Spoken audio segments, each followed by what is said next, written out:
Evangelho, sábado da 16ª semana do Tempo Comum, hoje memória facultativa de Santa Brígida Religiosa. O Senhor esteja convosco, Ele está no meio de nós. Proclamação do Evangelho de Jesus Cristo segundo São Mateus. Glória a vós, Senhor. Naquele tempo Jesus contou uma parábola à multidão. O reino dos céus é como um homem que semeou boa semente no seu campo. Enquanto todos dormiam, veio o seu inimigo, semeou o joio no meio do trigo e foi embora. Quando o trigo cresceu e as espigas começaram a se formar, apareceu também o joio. Os empregados foram procurar o dono e lhe disseram: Senhor, não semeaste boa semente no teu campo? De onde veio então o joio? O dono respondeu: Foi algum inimigo que fez isso. Os empregados lhe perguntaram: Queres que vamos arrancar o joio? O dono respondeu: Não. Pode acontecer que, arrancando o joio, arranqueis também o trigo. Deixai crescer um e outro até a colheita. E no tempo da colheita, direi aos que cortam o trigo: arrancai primeiro o joio e o amarrai em feixes para ser queimado. Recolhei, porém, o trigo no meu celeiro. Palavra da salvação. Glória a vós, Senhor. Sábado da 16ª semana do Tempo Comum, em nome do Pai, do Filho e do Espírito Santo. Amém. Queridos irmãos e irmãs, a Santa Liturgia hoje nos entrega duas pérolas. A possibilidade de continuarmos meditando mais uma das 7 parábolas do 13º capítulo do Evangelho de São Mateus e celebrarmos também a memória facultativa de Santa Brígida. É memória facultativa para a gente, mas para toda a Europa, a gente está falando da festa da copadroeira da Europa. E nós vamos entender daqui a pouquinho a razão desse copatronato, juntamente com Santa Catarina de Sena e também com Santa Teresa Benedita da Cruz, Santa Edith Stein, como costumamos falar com mais frequência, que foram declaradas patronas também de toda a Europa. Veja, a Europa confiada à intercessão dessas santas mulheres. Nossa, que grande tesouro, né? O Senhor reserva para nós com a comunhão dos santos. Mas, antes de começarmos a falar um pouco mais sobre Santa Brígida, e vamos pedir hoje ajuda ao Papa Bento XVI, em uma de suas audiências, ele faz um comentário muito sintético, mas muito objetivo, sobre a vida de Santa Brígida da Suécia. E o país dela de origem. E também vamos acompanhar uma de suas orações, que o Senhor revelou a Santa Brígida no livro das Revelações. Essa oração ela foi apresentada por Santa Brígida a partir de uma revelação do Senhor sobre as dores da sua paixão. O Senhor no cenário da paixão, e Santa Brígida que bendiz o nome do Senhor, bendiz, honra, glorifica o Senhor por todo o seu amor. E tem um outro trecho que o Papa Bento XVI vai recordar para a gente, onde o Senhor, em uma das revelações, fala para Santa Brígida: Eu amo tanto cada uma das almas que eu estarei disposto a viver quantas vezes fosse preciso as dores da paixão por cada uma delas. Esse é o amor de nosso Senhor por nós. É um amor que tudo consola e tudo conforta. Um amor que aceita e abraça todas as dores possíveis. Um amor que se faz, espera e busca infinita por cada uma das almas que Ele tanto ama e que a Ele se entregam. Como Ele vai dizer a Santa Brígida, né? Minha filha, eu te escolhi para que você me ame acima de todas as criaturas. E a gente fala: poxa, que privilégio para Santa Brígida. Essa é a escolha do batismo. O Senhor, na revelação mística, fala de maneira clara ao coração de Santa Brígida essa verdade. Mas isso foi a escolha desde o dia do nosso batismo para todos nós. Agora, é claro que viver a plenitude desse chamado supõe tanto auxílio da graça, mas supõe também uma batalha imperiosa, porque os inimigos infernais se levantam para impedir exatamente isso. Que esse amor seja escolhido, declarado e, por fim, celebrado. Se eles não conseguem impedir que seja escolhido, vão tentar silenciar para que ele não seja declarado. E depois, se eles não conseguem silenciar que seja declarado, ou ainda que consigam, vão combater severamente para que ele não seja celebrado, ou seja, para que pareça ser estéril, ou um amor que não se completa, porque não consegue se fazer resposta àquele grande amor que foi recebido. Lembra que falávamos ontem, e falamos já várias vezes, não apenas falando sobre Santa Maria Madalena, mas falamos também em outras meditações, né? Que o amor das almas pelo Senhor se revela como gratidão, né? Então, o nosso ato de amor, ele se dá a partir do reconhecimento da potência infinita do amor de Deus por nós. Então, a celebração, ela se dá na caridade e na gratidão. Aí o que o inimigo tenta fazer, o inimigo infernal? Chupar isso, secar isso, tirar essa possibilidade de se viver e de se celebrar as alegrias próprias da caridade e da gratidão. E desse modo, o nosso coração começa a precipitar na desconfiança. Mas eis que o Espírito Santo vem em nosso socorro pelas mãos da Virgem Maria e nos coloca de pé novamente. Essa é a beleza da comunhão dos santos e da Igreja que se realiza por nós. Mas, Padre Fábio, por que falar de tudo isso hoje, né? Parece que a gente está longe do Evangelho.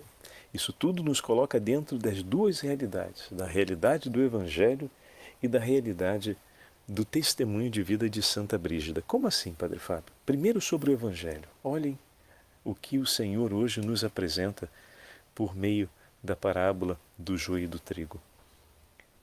Atenção agora. Deus não se impressiona com as tramas e com as ações do inimigo infernal.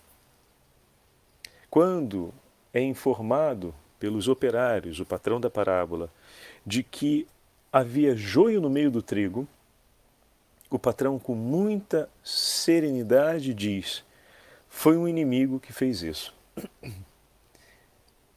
Como assim? Ele sabe perfeitamente as sementes que lançou e que eram boas. A soberania desse Senhor de conhecer todas as coisas, a certeza a respeito das sementes e a certeza a respeito da obra realizada. Meu irmão e minha irmã, tua vida e tua história está nas mãos do Senhor. Tua vida e tua história não é só esse momento de agora, de dor ou de grande alegria, que seja. O teu Senhor conhece toda a tua história, toda. E Ele sabe a qualidade da semente que foi semeada. Ele sabe a qualidade da semente que Ele escolheu. Ele sabe a qualidade dos frutos que podem advir dessa semente e cuida delas. Aqui vem o extraordinário, né?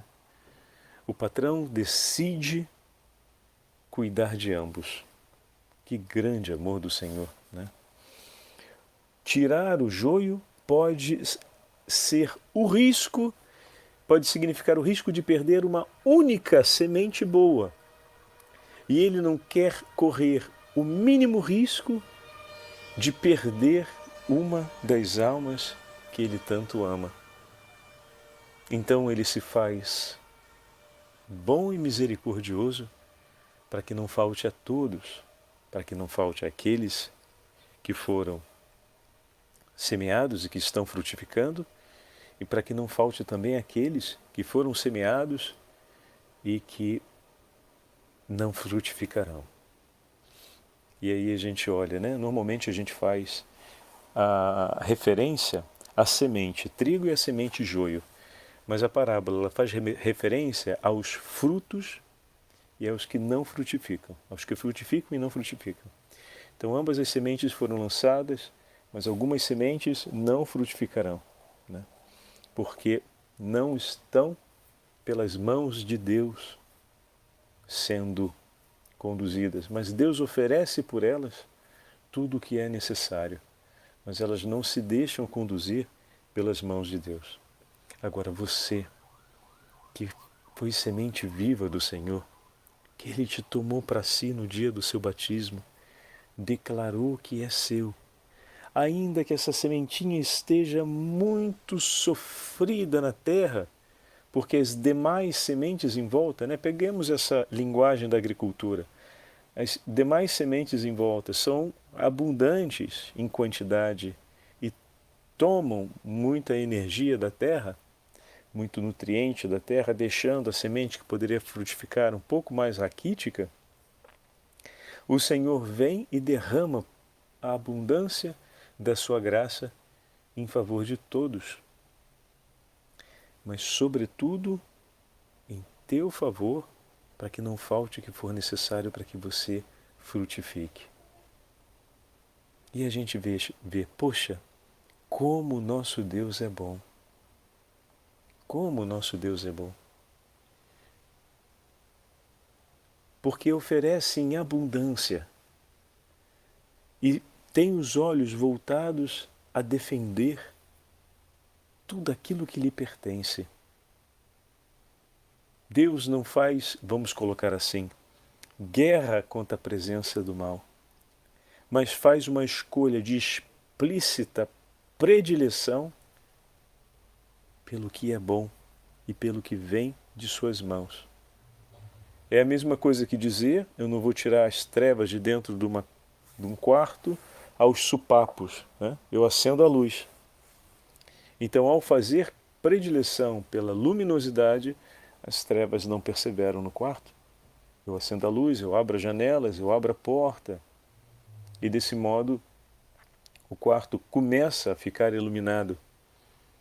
Tanto que quando a gente faz uma obra de arquitetura, a gente procura ter sempre o cuidado de entender bem o posicionamento do sol e a distribuição da luminosidade sobre o espaço volumétrico daquele cômodo, para entender primeiro como aproveitar da melhor forma possível a luz natural e depois acrescentar a luz artificial para completar a luminosidade daquele espaço, ou então para poder valorizar a luminosidade daquele espaço. E é da mesma forma que o Senhor faz a escolha, se pegamos essa linguagem agora da arquitetura como um paralelo, como para ajudar a gente a perceber, né? Também da mesma forma, o Senhor tem predileção por cuidar, por oferecer tudo aquilo que é necessário para a perseverança do bem, para que possa prevalecer as inspirações que Ele mesmo gerou no meio dos homens. É dessa forma que Deus cuida. Mas quer dizer que Ele não se importa com a presença do mal, Padre? Não é que Ele não se importe com a presença do mal. Ele se importa mais com a presença do bem. Tanto que a gente tem a máxima que diz que se todos aqueles que buscam praticar o bem deixam de praticar o bem, vai prevalecer a prática da maldade. Bom, é verdade? Vamos começar a praticar o que é bom, o que é certo, o que é justo, e pouco a pouco, imperiosamente, a bondade e a justiça vai prevalecer. E aqui a gente entra no testemunho de Santa Brígida, que foi mãe de 8 filhos.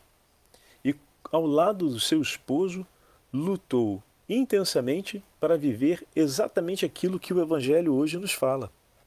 Ela fez o que o próprio Senhor fez no zelo pela sua casa, no zelo pela sua família.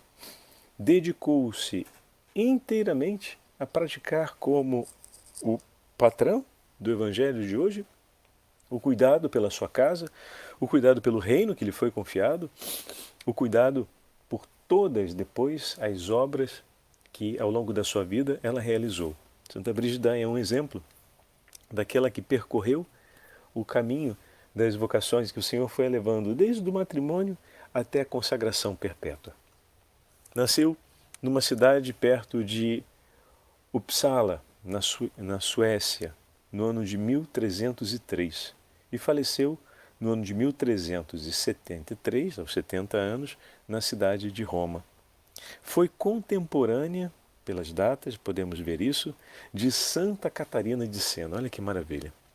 Aos 13 anos de idade, ou seja, em 1316, ela se casou.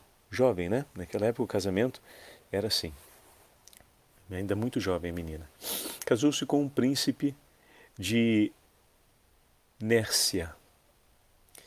E juntos, ela e seu esposo foram pais de 8 filhos.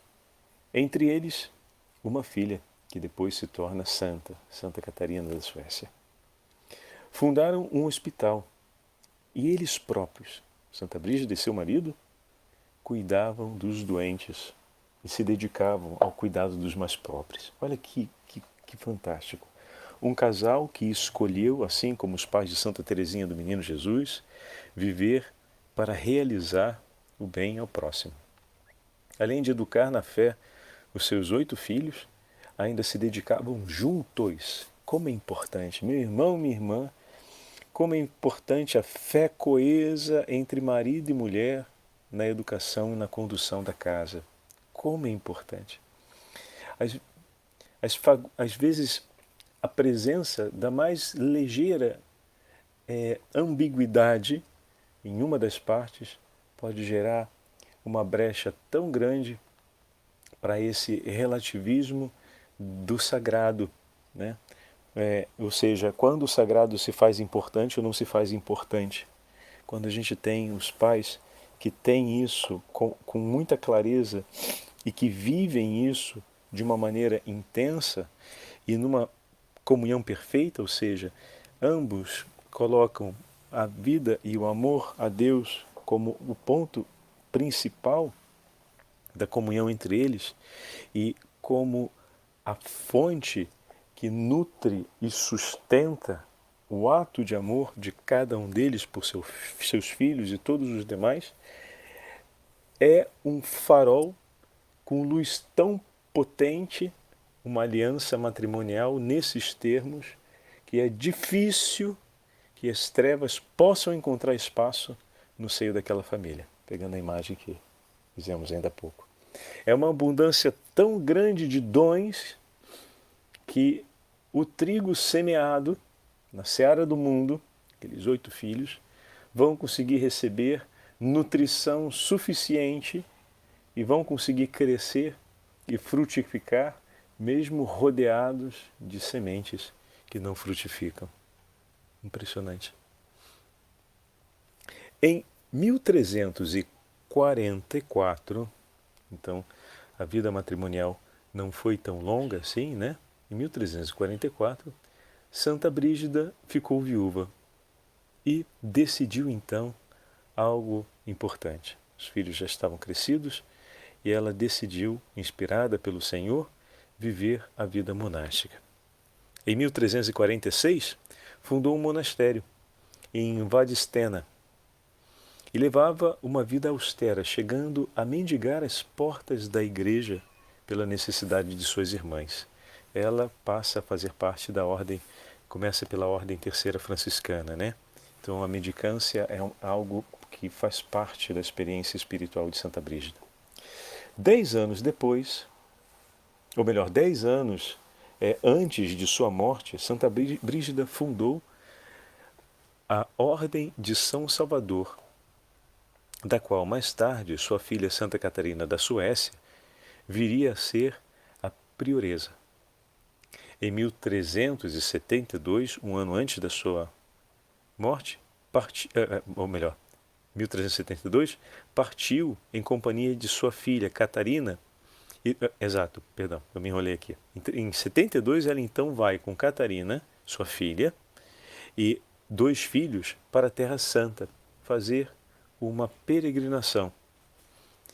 E foi uma grande experiência mística que antecedeu o ano de sua morte, cujas experiências de Deus, suas revelações, ficaram todas elas registradas. São a maior prova de seu profundo amor por Jesus e a solidez de sua espiritualidade. Brígida é uma das místicas mais conhecidas do século XIV e XV e tem sido muito recuperada em suas memórias e no conteúdo das suas revelações místicas nesses últimos anos. Escreve Papa Bento XVI a respeito de Santa Brígida. Quando Brígida ficou viúva, teve início o 2º período de sua vida. Renunciou a outras bodas para aprofundar a união com o Senhor Jesus através da oração, da penitência e das obras de caridade.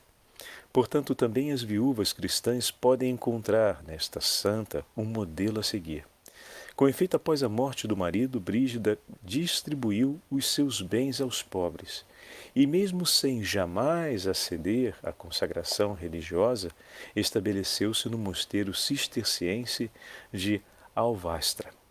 Ali tiveram início as revelações divinas que acompanharam até os últimos dias de sua vida. Lendo estas revelações, somos interpelados sobre muitos temas importantes. Por exemplo, volta-se a descrever frequentemente, com pormenores bastante realísticos, a paixão de Jesus Cristo, pela qual Brígida teve sempre uma devoção privilegiada, contemplando nela o amor infinito de Deus pelos homens.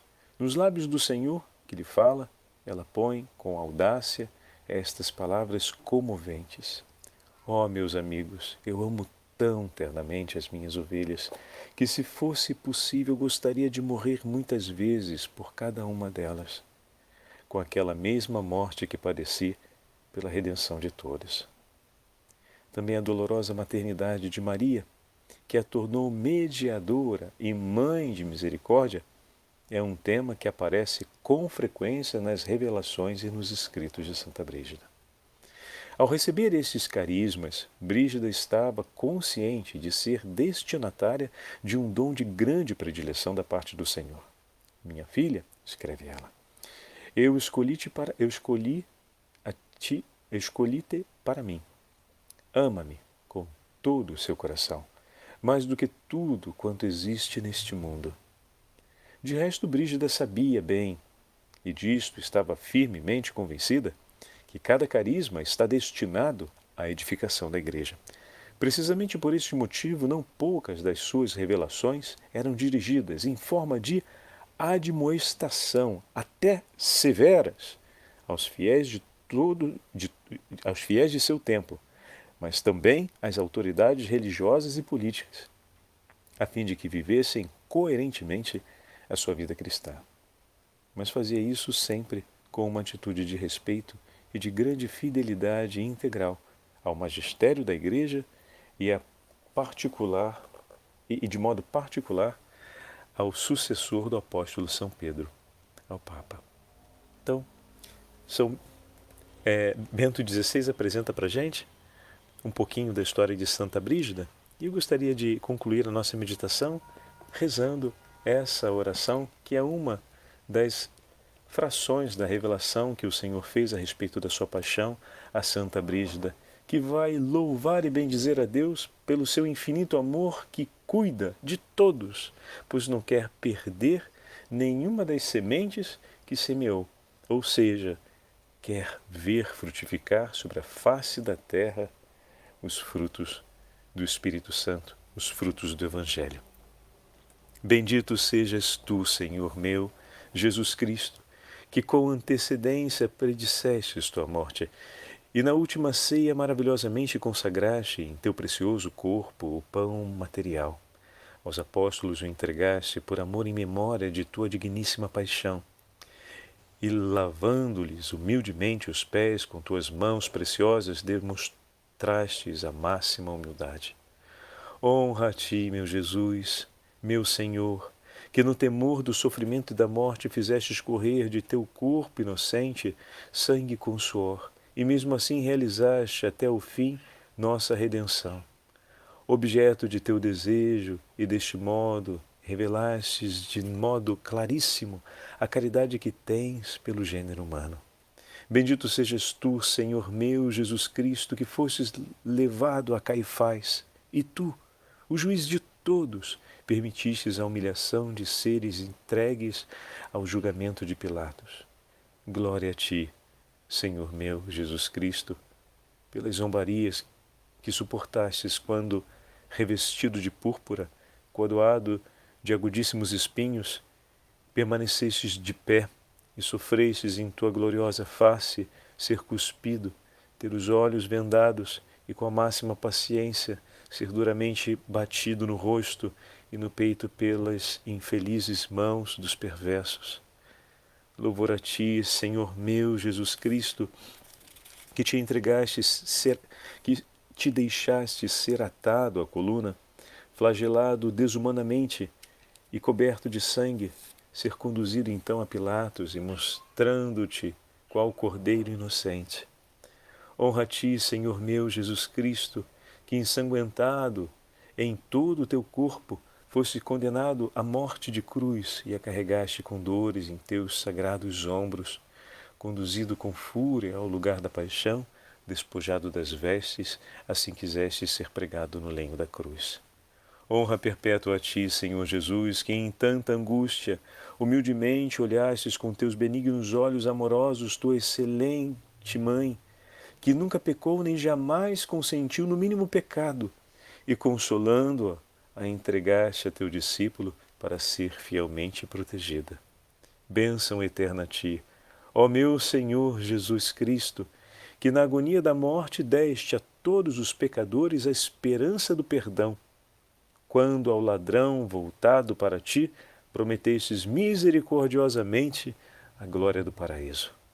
Louvor eterno a ti, Senhor meu Jesus Cristo, por todas as horas em que na cruz suportastes as máximas amarguras e angústias por nós, pecadores, pois as dores agudíssimas nascidas das tuas chagas penetravam barbaramente em tua bem-aventurada alma e atravessavam cruelmente teu sacratíssimo coração, até que com um grito rendestes o espírito e, de cabeça inclinada, o entregaste humildemente às mãos de Deus teu Pai.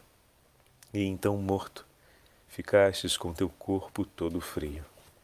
Bendito sejas tu, meu Senhor Jesus Cristo, que com teu preciosíssimo sangue e morte sacratíssima remiste nossas almas e as levastes em tua misericórdia deste exílio para a vida eterna. Glória a ti, meu Senhor Jesus Cristo, que quisestes que teu bendito corpo fosse descido da cruz por teus amigos e reclinado nas mãos de tua mãe dolorosa, e aceitaste ser envolto por ela em lençóis, depositado no sepulcro e ali ser guardado por soldados. Honra sempiterna a ti, ó meu Senhor Jesus Cristo, que ressuscitastes ao terceiro dia, e aqueles que escolhestes te manifestaste. Depois de 40 dias subiste ao céu à vista de muitos, e lá colocastes honrosamente teus amigos que havias liberado dos infernos. Júbilo e louvor eterno a ti, Senhor Jesus Cristo, que enviastes o Espírito Santo aos corações dos discípulos e neles aumentastes o imenso amor divino. Bendito sejas tu, louvável e glorioso, pelos séculos sem fim, ó meu Jesus, que te assentas no trono e em teu reino dos céus, na glória de tua divindade, vivendo no corpo com todos os santíssimos membros que recebestes da carne da Virgem. E deste modo voltarás no dia do juízo para julgar as almas de todos os vivos e mortos, que viveis e reinais com o Pai e o Espírito Santo pelo século dos séculos. Amém. O Senhor esteja convosco, Ele está no meio de nós. Pela intercessão de Santa Brígida e da Beatíssima Virgem Maria, abençoe-vos o Deus Todo-Poderoso, Pai, Filho e Espírito Santo. Amém.